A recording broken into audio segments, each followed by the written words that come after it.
Here are 10 of the best war films. Some of them will genuinely disturb you. One of them, the one at number 1, is less a war movie and more a horror film. And I genuinely believe it is the most important film on this list by some distance. These are the 10 greatest war movies ever made, ranked not by box office, not by awards, but by how honest they're willing to be about what war actually is. If this is your kind of content, drop a subscribe. We do this every week. Starting us off at number 10 is a film that essentially redefined how we view the Pacific Theater. Mel Gibson's Hacksaw Ridge tells the almost impossible true story of Desmond Doss, a conscientious objector who served as a medic during the Battle of Okinawa without ever carrying a weapon. The film is a fascinating study in contrast. The first half feels like an old-fashioned drama, but once the unit reaches the Maida Escarpment, the movie shifts into a visceral, blood-soaked nightmare. Gibson uses his trademark intensity to show that the heroism of war is often just the stubborn will to keep moving when everything around you is being torn apart. It doesn't look like a choreographed dance, it looks like a meat grinder. What makes this film brilliant is that it doesn't try to make Doss look like a typical action star. He is a quiet, skinny kid who simply refuses to abandon his morals while everyone around him is abandoning their humanity. There is a moment where the smoke clears and you see the scale of the devastation on that ridge, and it makes you realize that sometimes the bravest man on the field is the one who isn't trying to take a life. It is a loud, brutal, and inspiring piece of work that earns its place on this list. At number 9 is a film that I genuinely believe is Stanley Kubrick's most human and infuriating work. Paths of Glory takes us back to the 1950s to show the war behind the lines, the one fought with paperwork, ego, and cold-blooded ambition. Instead of focusing on the enemy across the trenches, Kubrick focuses on the French high command who order a suicidal mission just to boost their own reputations. When the mission inevitably fails, they decide to court-martial 3 random soldiers for cowardice to save face. This is an absolutely devastating film because the villains aren't the guys with the guns. They're the guys in the clean uniforms drinking wine in a palace while men die in the mud. The cinematography here is spectacular. Specifically, the famous tracking shots through the trenches that make the environment feel like a literal grave. Look at the way Kirk Douglas plays Colonel Dax. He is a man who is legally obligated to defend his men, but realizes he's playing a game that was rigged before he even started. The final scene in the tavern, where a German girl is forced to sing for the soldiers, is one of the most heart-wrenching moments in the history of the genre. It is an absolutely essential watch. Number 8 belongs to a movie that feels less like a film and more like a confession. Oliver Stone's Platoon was the first Vietnam film to be written and directed by someone who actually served in the war, and you can feel that grimy, humid authenticity in every frame. It follows a young recruit, played by Charlie Sheen, as he gets caught in a psychological war between 2 sergeants who represent the duality of man, the noble Elias and the scarred sociopathic Barnes. This film captures the internal rot of a unit better than almost anything else. It isn't just about the external threat, it's about the way the environment and the pressure turn people into monsters. The sequence where the unit enters a village and the lines between soldier and criminal start to blur is haunting and difficult to watch. Stone's direction makes the jungle feel claustrophobic, as if the trees themselves are closing in on the characters. Willem Dafoe and Tom Berenger give performances that are so iconic they've become part of the visual language of the genre. It's a movie that doesn't just show you the combat, it makes you feel the sweat, the mosquitoes, and the moral confusion of a conflict that had no clear front line. At number 7 is a technical masterpiece that manages to make the massive scale of World War I feel terrifyingly personal. Sam Mendes' 1917 is famous for its one-shot technique, where the camera follows 2 young soldiers on a mission to deliver a message through enemy territory to stop a massacre.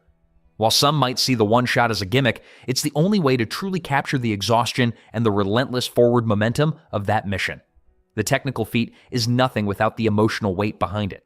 Observe the way the film moves from the claustrophobic, corpse-filled trenches to the surreal beauty of a bombed-out city at night. It feels like a descent into the underworld. The moment where the protagonist has to run across an open field while a full-scale assault is beginning around him is one of the most immersive things I have ever witnessed. You aren't just watching him, you are breathing with him. It is a film that treats the landscape of war like a character itself, showing the physical reality of no man's land in a way that almost no other film has dared. It is a breathtaking achievement. Number 6 is a film of 2 halves that is essentially a masterclass in the dehumanization of the individual. Stanley Kubrick's Full Metal Jacket starts in a boot camp where we watch a drill instructor, played by the legendary R. Lee Ermey, systematically break down a group of recruits until they are nothing but weapons. This first act is so powerful and so genuinely disturbing that it almost overshadows the rest of the movie. The performance of Vincent D'Onofrio as Private Pyle is incredible. He captures the exact moment where a human mind simply snaps under the pressure. I will mention here that Pyle eventually chose to end things in a way that is devastating, and it serves as the ultimate indictment of the training process.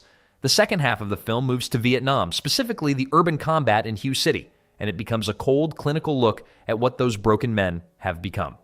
The final sniper sequence is a masterwork of sustained tension, where the camera remains detached and objective, making the violence feel even more stark and meaningless. Kubrick isn't interested in making you feel heroic. He wants you to feel the cold, mechanical reality of the war machine. It is a brilliant, terrifying, and iconic piece of cinema. At number 5 is the definitive look at the machinery of war. The 2022 German production of All Quiet on the Western Front is a visceral, soul-crushing experience that treats conflict like an industrial process. While earlier versions of this story were great, this one manages to capture the sheer, meaningless repetition of the trenches in a way that feels unique.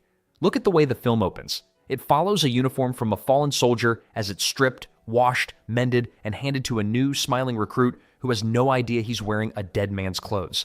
It tells you everything you need to know about how these boys were treated as spare parts for a machine that never stops.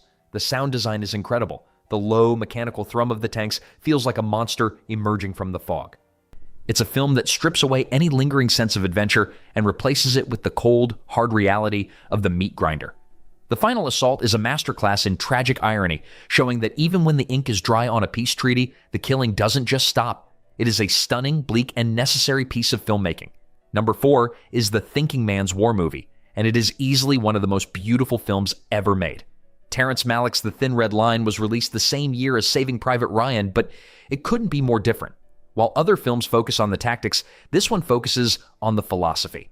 It asks why nature is so beautiful, while the men crawling through it are so intent on destroying one another. The cinematography is poetic, jumping from shots of colorful tropical birds and sunlight through the trees to the absolute terror of the assault on a grassy hill. It's a movie that uses internal monologues to let us hear the private fears and wonders of the soldiers, making them feel like real, fragile humans rather than just characters in a script. It's a sprawling, meditative epic that understands that war isn't just a physical battle. It's a spiritual collapse. If you want a film that stays in your head for weeks, questioning the very nature of humanity, this is the one. It is a haunting, brilliant alternative to the loud blockbusters of the genre. At number 3 is the film that changed the visual language of war forever. Steven Spielberg's Saving Private Ryan is famous for its opening 20 minutes, the landing at Omaha Beach, and for good reason. It was so realistic that it famously triggered memories for actual World War II veterans who sat in the theater. Spielberg and his cinematographer, Janusz Kaminski, used a shutter effect that made the action look jittery and raw, putting you right in the middle of the surf and the sand. But the movie is more than just that opening. It's a story about the hollow feeling of a mission that doesn't make sense on paper, risking 8 lives to save 1. The final defense of the bridge is a masterclass in tactical tension, showing the desperate, messy reality of urban combat. What makes this film a masterpiece is the way it balances that grand scale with the small, quiet moments, like the shaking of a captain's hand or the sound of a distant sniper's shot. It is the technical benchmark that every war movie since has been trying to live up to. Number 2 is less of a war movie and more of a descent into a fever dream. Francis Ford Coppola's Apocalypse. Now moved the setting of Joseph Conrad's Heart of Darkness to the Vietnam War, and the result is a psychedelic, terrifying journey into the absolute limits of the human mind. The production of this film is legendary for being a disaster. Martin Sheen had a heart attack, a typhoon destroyed the sets, and Marlon Brando showed up completely unprepared. But all that chaos somehow ended up on the screen. The film feels dangerous. From the iconic helicopter attack set to Wagner's Ride of the Valkyries, to the silent, eerie boat trip up the river, it captures the feeling of a world that has completely lost its mind. It's a movie about the thin line between civilization and savagery, and it contains some of the most haunting imagery in cinema history. Brando's final monologue as Colonel Kurtz is the perfect chilling end to a journey that feels like it's taking place in the afterlife. It is a monumental achievement that has never been replicated. And at number 1 is the film that I genuinely believe is the most harrowing and important war movie ever made.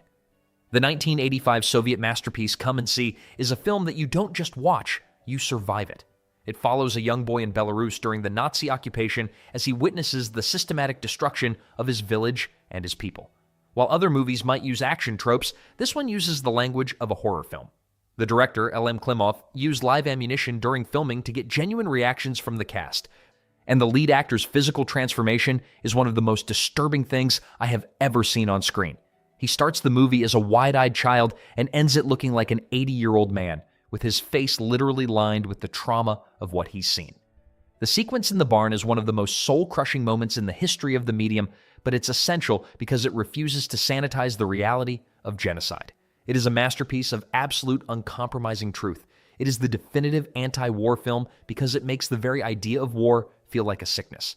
If you only watch one film on this list, make it this one. But be prepared to never be the same again. And that is the top 10. 10 films that prove the war genre is about so much more than just the action on the field. It's about the cost of pride, the loss of innocence, and the incredible stubborn resilience of the human spirit in the middle of a nightmare. From the tactical intensity of Hacksaw Ridge to the sheer existential horror of Come and See, these are the movies that remind me why I love cinema. They don't just tell a story, they make us bear witness to the parts of history we'd often rather forget. Which film on this list do you think captured the reality of combat the best? Is there a masterpiece I missed that should have been in the top 5? Drop it in the comments. I read every single one, and I'm always down for a debate. If this list helped you find your next watch, a quick thumbs up goes a long way. And if you really love movies like me, hit subscribe. The videos only get better.